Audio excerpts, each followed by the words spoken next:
Lung তানালুল বিররা, তোমরা কখনো কল্যাণ অর্জন করতে পারবে না, তোমরা কখনো কল্যাণ অর্জন করতে পারবে না।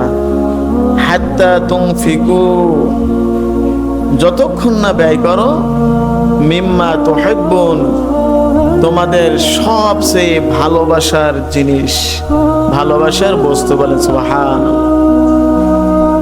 আল্লাহ পাক বলছেন তোমাদের সবচেয়ে প্রিয় জিনিস, প্রিয় বস্তু যতক্ষণ পর্যন্ত আল্লাহর রাহে ব্যয় না করবে, ততক্ষণ পর্যন্ত কল্যাণ অর্জন করতে পারবে না।